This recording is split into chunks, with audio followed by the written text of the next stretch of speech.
नमस्कार. श्री निसर्गदत्त महाराज एक चिंतन संकलन. श्री निसर्गदत्त महाराज एक चिंतन संकलन भाग 138. भाग 138.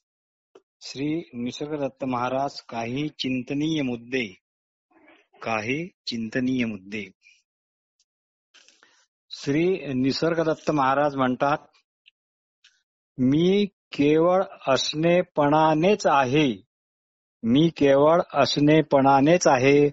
अशी जी आपली मूळ स्थिती आहे ती सध्या किंचित भासमान आहे. ती जेव्हा पूर्ण गतिमान होते तेव्हा ती जगाला अखंड नसूनही ते अखंड आहे असे खोटे सत्वत्व देते. ती जेव्हा पूर्ण गतिमान होते तेव्हा ती जगाला वस्तुतः ते अखंड नसूनही ते अखंड आहे असे जगाला खोटे सत्यत्व देते. जसे एखाद्या निखाऱ्याला किंवा एखाद्या पेटत्या मशालीला जर आपण वर्तुळ रूपाने जोर जोरात फिरवले तर तो निखारा किंवा ती पेटती मशाल वर्तुळाकार वाटते, आहे तशी वाटत नाही. ती पेटती मशाल वर्तुळाकार वाटते, आहे तशी वाटत नाही. पण ठाईच स्थिर असलेले शुद्ध असणे पण हे आपल्या ठिकाणी जसेच्या तसेच आहे. आणि ठाईच स्थिर असलेले आपले शुद्ध असणे पण हे आपल्या ठिकाणीच जसेच्या तसेच आहे. आणि त्यालाच चिटकून राहा, किंबहुना तेच व्हा.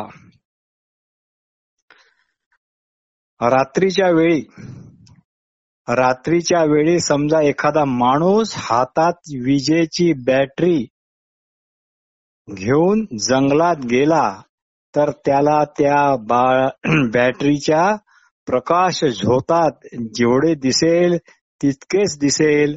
जितके व जिकडे तो प्रकाश झोत वळवेल, मागे असो, पुढे असो, डावीकडे असो, उजवीकडे असो, तितकेच त्याला दिसेल. आणि बाकीचे सर्व हे अंधकारात गळप होईल. क्षणाभरापूर्वी दिसलेले असून सुद्धा. त्याप्रमाणे जेवढे या क्षणी दिसते भासते तेवढेच भासमान आहे.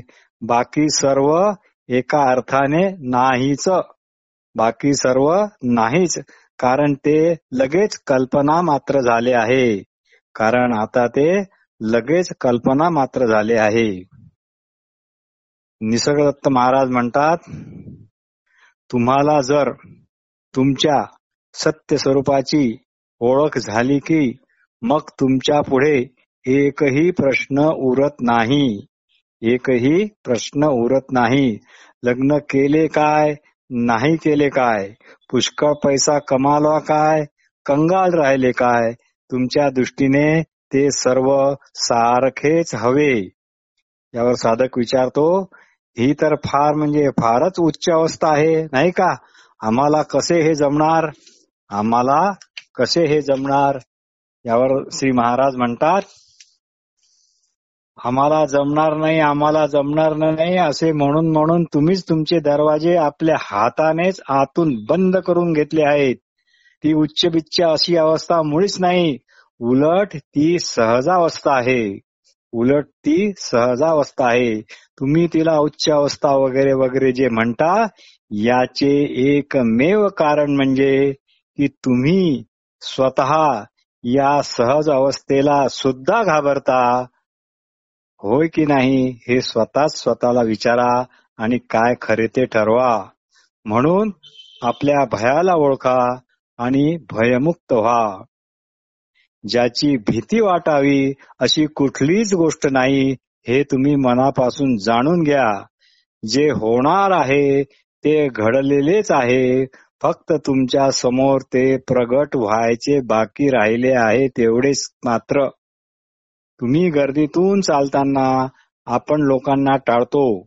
आपण गर्दीतून चालताना लोकाला टाळतो. पण चालणे काही सोडत नाही. आपण चालतच राहतो. कारण थांबलात तरच प्रश्न निर्माण होतात. थांबलात तर तुम्ही नामरूपात अडकण्याची पण भीती राहते. किंवा थांबला तर स्नेहबंधने हे वाढीला सुद्धा लागतात. थांबला तर आसक्ती वाटू लागते. म्हणून न थांबता चालत राहा. पुढे पुढे जात राहा. साधक विचारतो, गर्दीत माझे पुढे पुढे चालणे जर कोणाला खटकले म्हणजे आवडले नाही आणि त्यांनी ते न आवडून माझ्या थोबाळात जर एक ठेवून दिली तर मग मी काय करू? यावर महाराज म्हणतात, अहो त्यावेळी तुमचा मूळचा स्वभाव जो असेल तोच प्रगट होईल. एक तर मारले म्हणून तुम्ही सोडून द्याल किंवा त्यापेक्षा जोराने त्याच्या थोबाडीत लगावाल.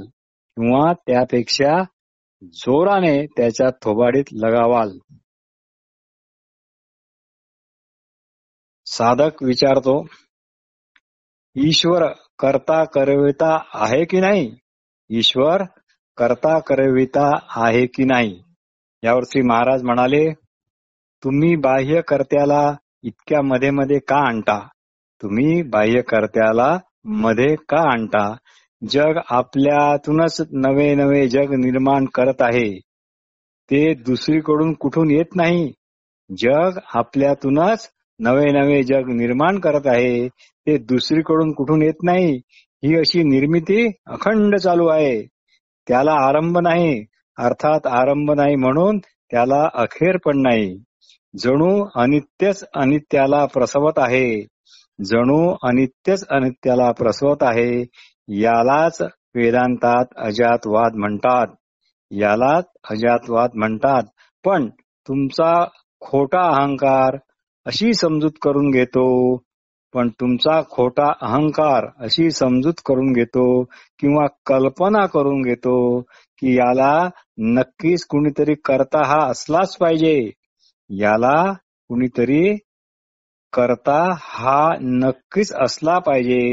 आणि जशी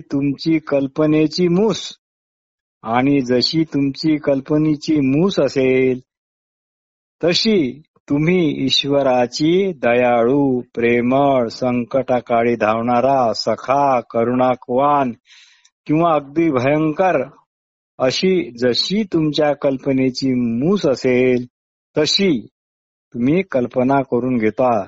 ईश्वराची केवळ कल्पनाच केली जाते. हे म्हणजे असे झाले की तुम्हीच तुमच्या मनाची फिल्म बनवून तिच्यात तुमच्या कल्पनेचे जे चित्रीकरण आहे ते भरता व जग निर्माण झाले असे म्हणता. मग जगाचा काहीतरी हेतू असावा असे पण तुम्ही तुमच्याच कल्पनेच्या कल्पनेद्वारेच ठरवता आणि काहीतरी कारण असावे हे पण तुम्हाला मग खरे वाटू लागते. निसर्गदत्त महाराज ठामपणे म्हणतात, हा सर्व कल्पनेचा केवळ आणि केवळ कल्पित फापट पसारा आहे. हे तुमच्या मनापासून जर लक्षात आले तर तुम्ही या सर्व फापट पसाऱ्यातून आपोआप बाहेर पडाल. पण अट इतकीच आहे की हे सर्व मनापासून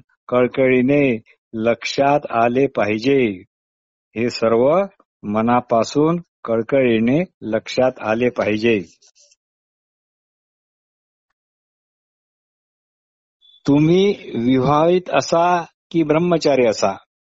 तुम्ही विवाहित असा की ब्रह्मचारी असा याला अजिबात महत्व नाही.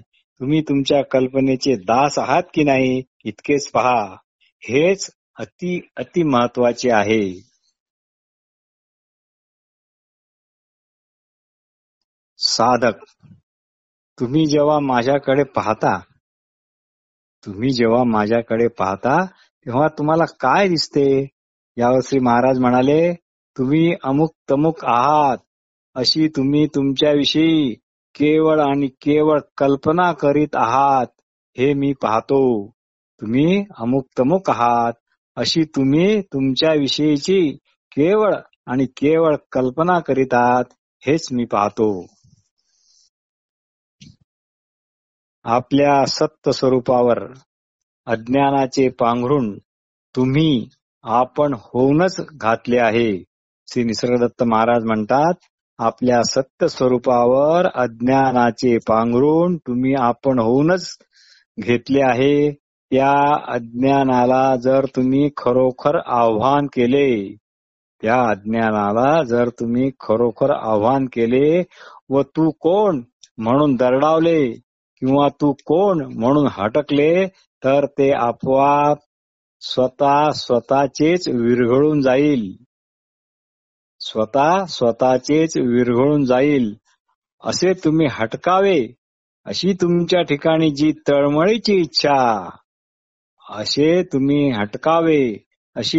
ठिकाणी जी तळमळीची इच्छा जो जागवतो तो आतला गुरु होय.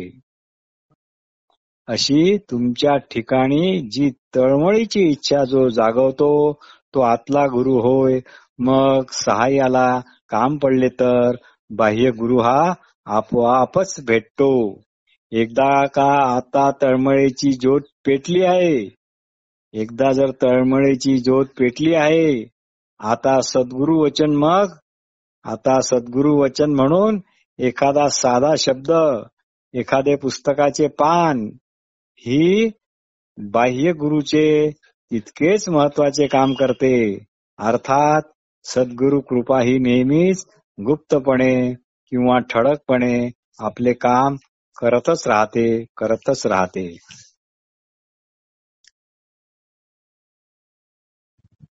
साधक प्रश्न विचारतो, सत्याचा शोध घ्या असे का म्हणतात? त्यात कोणता असा मोठा लाभ आहे? सत्याच्या शोधात असा कोणता मोठा लाभ आहे? श्री निसर्गदत्त महाराज म्हणतात, असत्यापासून सुटका हा लाभ काय कमी झाला आहे काय? अजून वेगळ्या कोणत्या लाभाची तुम्ही अपेक्षा करता?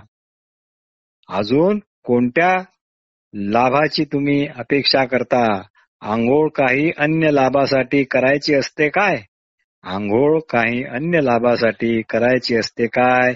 आंघोळ म्हणून जे आंघोळ स्वतः निर्मळ होणे हाच आंघोळीचा लाभ. आंघोळ म्हणजे आंघोळच, स्वतः निर्मळ होणे हाच आंघोळीचा लाभ. तसेच हे आहे व्यक्तिमत्वापासून मुक्तता, हेच आत्मज्ञानाचे बक्षीस होय. तुम्ही जाणत्याला जाणू शकत नाही कारण तुम्ही स्वतःच जाणते आहात. याला इतर पुरावा नको आणि इतरांचा पण पुरावा नको. निसर्गदत्त महाराज म्हणतात, मी केवळ शुद्ध असणेपणाने आहो हे मला वारंवार सांगण्याची जरूरच नाही. मी केवळ शुद्ध असणेपणानेच आहोत हे मला कुणालाही वारंवार सांगण्याची मुळीच गरज नाही. तुम्ही मी मानव आहे असे तुम्ही सांगत फिरता काय? तुम्ही मी मानव आहे असे इतरांना तुम्ही सांगत फिरता काय? किंवा तुम्हाला याचे सतत स्वतःला सारखे स्मरण करू द्यावे लागते काय? तुमच्या मानव असण्याबद्दल कुणी काही संशय घेतला तरच तुम्हाला ते मी मानव आहे असे ठासून सांगणे भाग आहे. तसेच जेव्हा तुम्ही मला विविक्षित कुणीतरी आहे, एक व्यक्ती आहे असे म्हणता, तेव्हाच आणि फक्त तेव्हाच मी त्याला हरकत घेतो. निसर्गदत्त महाराज म्हणतात, जसे तुम्ही व्यक्ती म्हणून असता तसाच मी जसा आहे तसाच म्हणून असतो, तसाच मी जसा आहे तसाच म्हणून असतो.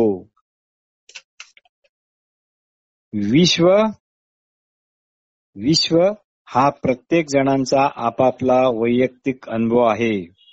हे श्री निसर्गदत्त महाराजांचे फारच क्रांतिकारक विधान आहे. हे एवढे जरी समजले तरी कृष्णमूर्ती निसर्गदत्त महाराज 99% समजले असे समजण्यास काही हरकत नाही. विश्व हा प्रत्येक जणांचा आपापला वैयक्तिक अनुभव आहे. जसा एखाद्या मोठ्या हॉस्पिटलमध्ये रात्रीच्या वेळी अनेक रोगी झोपले आहेत आणि ते आपापले स्वप्न पाहत आहेत. एका स्वप्नाचा दुसऱ्याच्या स्वप्नाशी काहीही संबंध नाही. एकाचे स्वप्न दुसरा त्याच वेळी तसेच्या तसे पाहू शकत नाही. तुमचे जग तुम्हीच निर्माण केले आहे. त्यामुळे तुम्ही जगात नाही तर तुम्ही तुमच्याच भ्रामक जगात आहात असे निसर्गदत्त महाराज म्हणतात. साधकाने प्रश्न केला, आम्ही स्वप्न जगात वावरतो. या तुमच्या विधानामुळे तुम्ही तुमची बाजू भरपूर भक्कम करून आधीच घेतली आहे. आम्ही स्वप्न जगात वावरतो या तुमच्या विधानामुळे तुम्ही तुमची बाजू अगोदरच भक्कम करून घेतली आहे. आम्ही कुठलाही आक्षेप घेतला तर त्याचे अस्तित्व तुम्ही नाकारता. आम्ही कुठलाही आक्षेप घेतला तर त्याचे अस्तित्व तुम्ही नाकारता. यामुळे तुमच्याशी चर्चा करणे हे फारच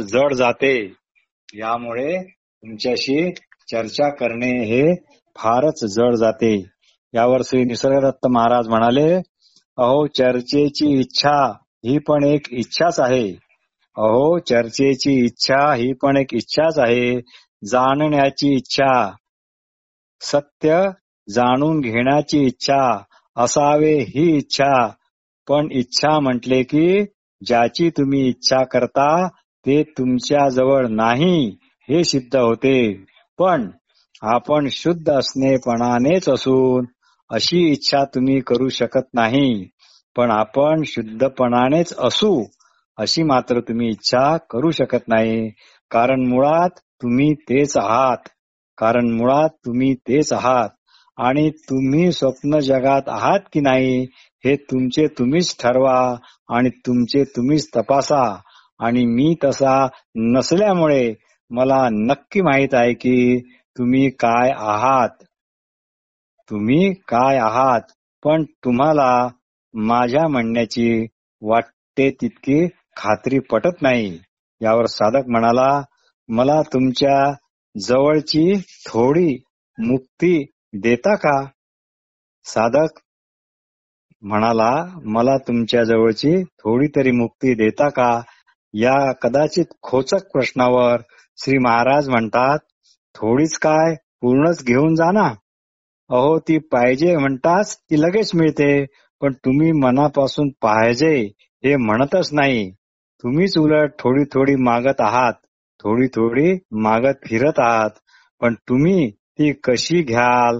कारण तुम्ही मुक्तीलाच मुळात घाबरता. फक्त तोंडाने म्हणता, मला मुक्ती पाहिजे, थोडी तरी द्या.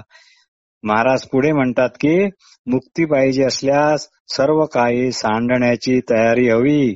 पण तुम्हाला त्याचीच भीती वाटते. अनंताच्या प्राप्तीकरता सांताला स्वतःला संपवण्याची तयारी हवी. खरं सांगायचे म्हणजे सांडण्यासारखे तुमच्याजवळ तुमचे स्वतःचे असे काही नाही किंवा काही सांडायचे असे वस्तुतः हा प्रश्नच नाही. हे फक्त मनापासून ओळखा. हे गाढ झोपेसारखे आहे, हे सर्व आहे. झोपायच्या वेळी तुम्ही तुमचा बिछाना सोडत नाही, फक्त विसरता. बिछाना आहे की नाही याला महत्व राहत नाही किंवा तुमच्या गाढ झोपेमुळे बिछाना होत्याचा नव्हता सुद्धा होत नाही. नमस्कार.